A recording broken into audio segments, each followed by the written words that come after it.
Sempre quando falam sobre mudanças climáticas nos jornais, nas escolas, as pessoas pensam muito em o quanto que a gente vai se lascar com o planeta aquecendo e achando que isso vai acontecer lá no futuro. Mas pouco se fala sobre como isso está acontecendo aqui no Brasil e aí na cidade onde você mora, especificamente agora. Afinal de contas, não é só a conta de luz e de água que é afetada, como eu te falei lá no vídeo passado. Às vezes a sua própria vida está em jogo e você não correlaciona o risco com a causa. Então nesse vídeo eu vou focar exclusivamente onde isso tudo pode afetar a sua vida diretamente, que é o ponto que realmente te interessa e que pode estar te afetando sem você ter a menor ideia. Meu nome é Breno Barros e esse é o canal Jovem Cientista.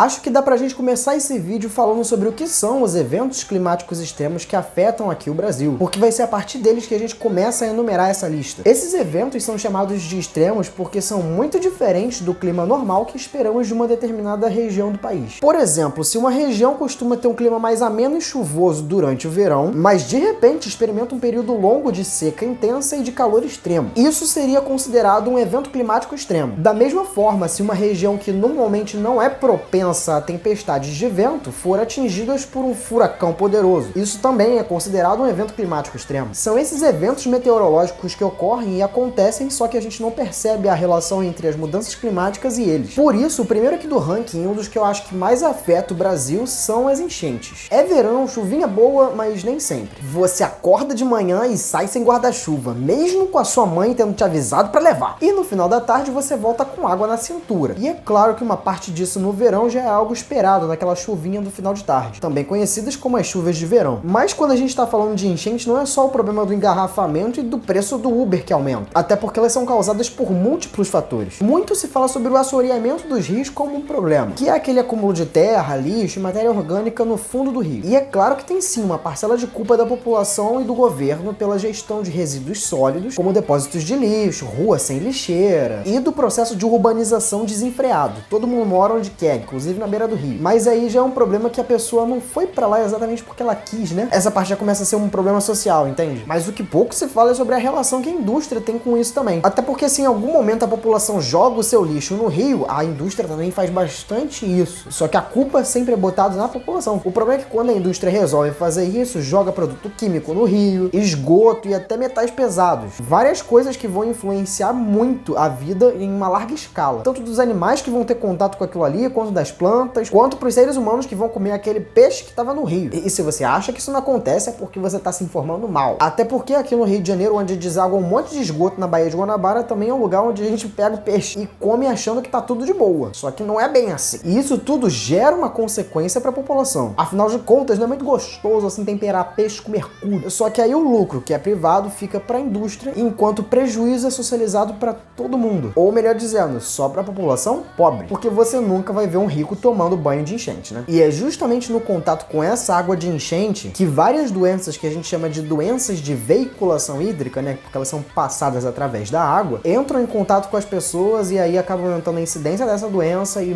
todo mundo fica doente, consequentemente. Algumas que são mais comuns de serem comentadas, por exemplo, a esquistossomose, hepatite, leptospirose. E por mais que pareça que seja um problema causado somente pelo urbanismo, as mudanças climáticas estão diretamente correlacionadas com as enchentes. Embora as enchentes sejam fenômenos naturais que ocorrem devido a fatores como as chuvas intensas, o aumento da frequência e intensidade das chuvas em muitas partes do mundo pode ser sim atribuída às mudanças climáticas. O aquecimento global causa uma série de mudanças nos padrões climáticos, incluindo aumento de frequência e intensidade de eventos climáticos extremos, como as chuvas intensas e tempestades. O aumento da temperatura do ar leva a uma maior evaporação das águas dos oceanos, lagos, rios e o solo. Essa umidade extra na atmosfera acaba causando uma maior carga de água nas nuvens, o que pode levar a uma chuva mais intensa. E aí, quando ocorrem essas chuvas, os sistemas de drenagem das cidades não são capazes de lidar com a quantidade de água que vem. E aí, com isso, causando as enchentes. E só quem mora em periferia, assim como eu a vida toda, sabe o quão devastadora consegue ser uma enchente. Porque não são só os danos à propriedade. O dinheiro, os móveis, eletrodomésticos, vai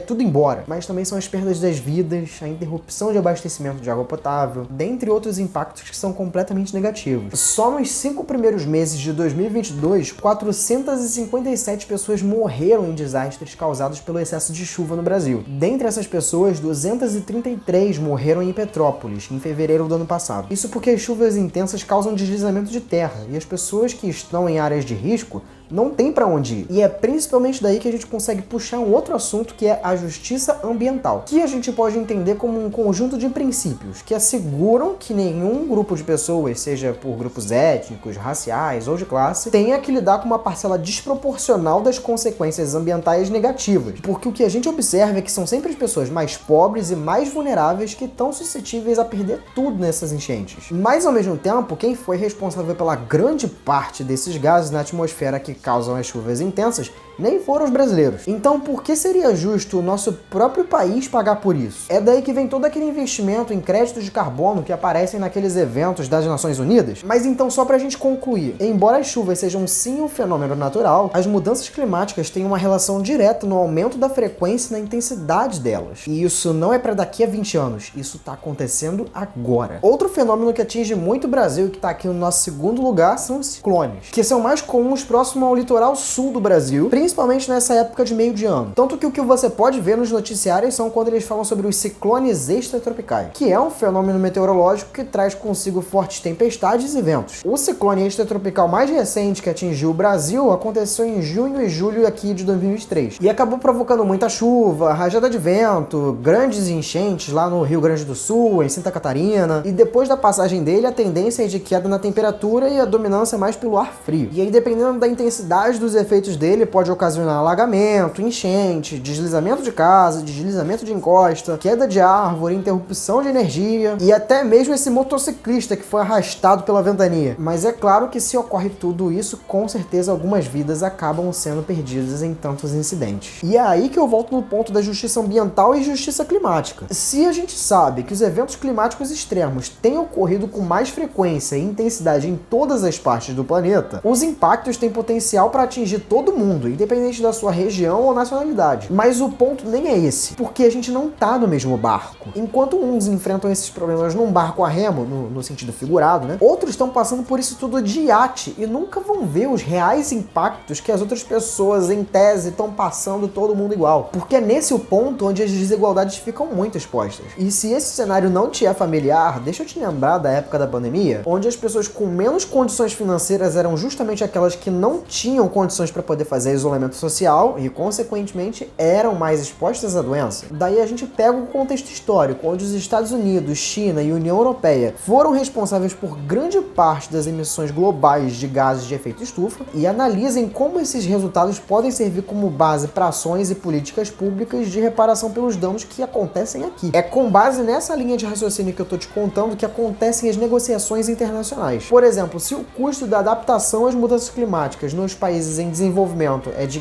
500 bilhões por ano até 2050, e os Estados Unidos sendo responsáveis por 40% dessas emissões de gases, então eles deveriam se responsabilizar por 40% desse custo de 500 bilhões. E no final disso tudo, o que eu acho que exemplifica muito bem o que eu quis dizer é essa tirinha aqui, que mostra no primeiro quadrinho a desigualdade como esse acesso desigual às oportunidades. Enquanto na igualdade você tem ferramentas e assistência igualmente distribuídas para todos. Mas a pergunta é, será que somente isso é o suficiente? Pode ser que um lado precise de mais assistência do que o outro para poder chegar às mesmas oportunidades. Daí é que vem o conceito de equidade, que é onde você identifica quais são essas desigualdades que o indivíduo sofre e dá o suporte necessário para que aquele indivíduo tenha acesso às ferramentas para alcançar os seus objetivos. Enquanto a justiça tenta solucionar esse problema que causou a desigualdade, para aí sim oferecer acesso igual às mesmas oportunidades. Enquanto no nosso terceiro lugar dos impactos que afetam o Brasil tá a desertificação. Daí tu fala, ah, Breno, mas no Brasil não tem deserto. Calma que eu vou te contar a história. Como o próprio nome já te sugere, ele tem uma relação direta com a perda de umidade e de nutrientes do solo. E é um processo grave de degradação do solo, que transforma uma região fértil em um ambiente semelhante a um de um deserto. E é claro que ela pode acontecer de forma natural.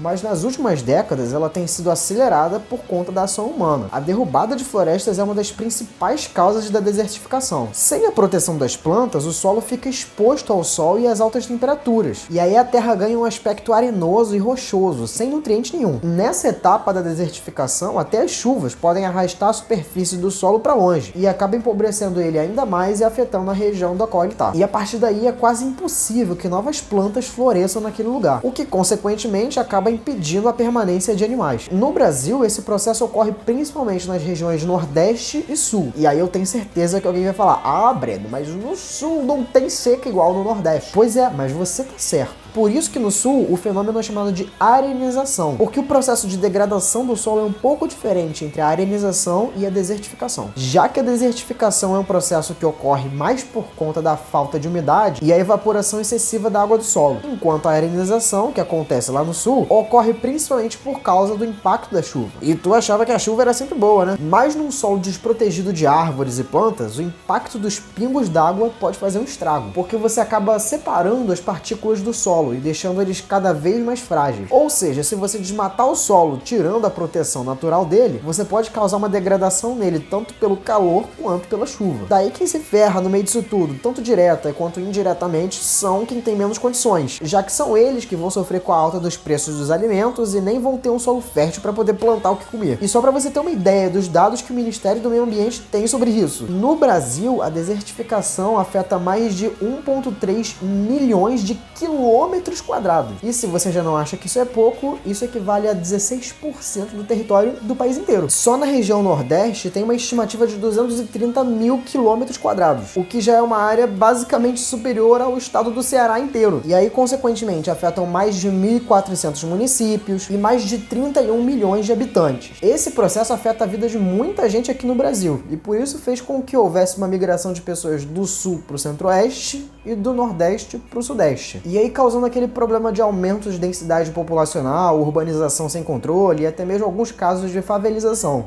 principalmente aqui no Rio de Janeiro e em São Paulo. Mas os principais vilões da desertificação não são as pessoas afetadas por ele, e sim quem lucra com isso e você nem vê o dinheiro. Só o prejuízo. A principal causa para o avanço da desertificação no Brasil é a falta de critérios sustentáveis e ambientais nas atividades que retiram da natureza os recursos para fins comerciais e industriais. Pastos sem critérios de manejo sustentável, a pecuária excessiva, projetos de irrigação completamente irregulares, a mineração que acontece à torta e direita em qualquer canto do Brasil. Em resumo, por causa da extração de recursos naturais que acontece de uma maneira tão intensa que é maior do que a capacidade de regeneração dos ambientes. E por último, um dos mais chocantes fenômenos que podem acontecer aqui no Brasil. E eu ainda posso te apresentar isso com uma seguinte pergunta: que tal se a sua cidade fosse engolida pelo mar? É, porque algumas cidades brasileiras podem sim desaparecer em poucos anos. Acontece que o aquecimento global não causa somente o aquecimento da atmosfera, mas também aumenta a temperatura média dos oceanos. Com isso, as calotas polares que antes eram gelo, derretem e agora viram água, causando assim o aumento no nível do mar dos oceanos. O problema é que tem muitas cidades que estão muito próximas do nível do mar, e quanto mais esse nível do mar sobe, mais essas cidades ficam em risco. Se a gente pegar essas fotos ilustrativas aqui feitas pelo Climate Central, a gente consegue ver a diferença que vai ficar mais ou menos aí na sua cidade. Começando por Fortaleza, eu não consigo falar tanto porque eu infelizmente nunca fui. Vê o antes e depois dela. Não sobra uma rua. Vai ficar simplesmente tudo alagado. Mas se alguém quiser me levar pra Fortaleza antes que isso aconteça, eu tô agradecendo demais. Enquanto essa outra já é bem familiar, até porque eu moro bem perto. Aqui tá uma estádio no Maracanã, no Rio de Janeiro, que você consegue observar que teve um alagamento, principalmente onde passa o Rio Maracanã, e aquelas principais vias ali, ó, foi pro saco, não existe mais. Tudo engolido pelo mar. Até mesmo a linha do trem ali em cima já não vai rolar mais. Então provavelmente a central do Brasil vai estar de água até o talo. Salvador, na Bahia, lugar lindo. Aqui o negócio é meio tenso, porque a gente consegue ver o elevador Lacerda e logo em seguida vem tudo lá embaixo engolido pelo mar. Aquela parte baixa ali do Mercado Modelo, tudo foi embora, não existe mais. Depois vem Santos, que é uma região litorânea bem conhecida em São Paulo, mas também já tá com várias ruas alagadas ali. Depois Porto Alegre, também nunca fui, mas eu adoraria. Aí vem a diferença de São Luís do Maranhão e uma das cidades que tem o maior risco com isso tudo, Recife.